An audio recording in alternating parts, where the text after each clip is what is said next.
کندهار کې هم د طالبانو او پاکستان پوځ ترمنځ جګړه شوې ده او طالبانو پاکستان ته کوم خبر ورکړ. ویډیو ګورئ او ویډیو آخر کې مو خپل نظر هم را سره شریک کړئ.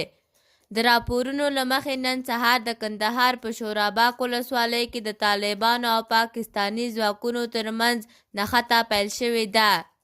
دا جګړه ډیورنډ کرښې ته نږدې د شوراباک ولسوالۍ په نوشاک او ګزنان سیمو کې وروسته وشوه چې د راپورونو له مخې پاکستاني ځواکونو د طالبانو لخوا د امنیتي پوستې د جوړولو له هڅې سره مخالفت وکړ. د سرچینو په وینا د پاکستان پوله ساتو پر طالبانو چې هڅه یې کوله پوسته جوړه کړي. تر اوسه د تلفاتو په اړه څه نه دي ویل شوي او طالبانو تر اوسه په دې اړه رسما غبرګون نه دی ښودلی. تر دې مخکې په ځاځي او ګشتي ولسوالیو کې هم پاکستاني پوځیانو په ورته پلمه د افغانستان پر خاوره بریدونه کړي وو. بل خوا د طالبانو حکومت په پاکستان کې د حکومت او سیاسي مخالفینو ترمنځ په وروستیو ترنګلتیاو اندېښنه ښکاره کړه او ویې ویل چې دوام به پر ټوله سیمه منفي اغیزه وکړي.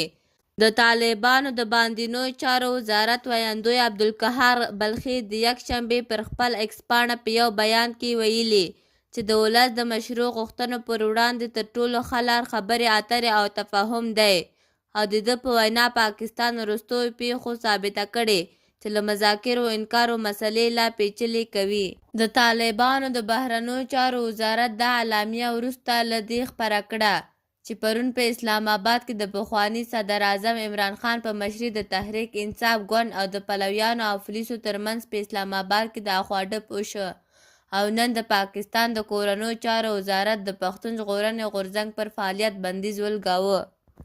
په بیان کې زیاته شوې چې د طالبانو حکومت د پاکستان وضعیت له نږدې څاري او هیله لري چې د پاکستان حکومت او اغیزمنې ادارې د دوی په وینا له زیاتېدونکې نارضایتیا سره معقول او واقعه بندېدنه چلند وکړي.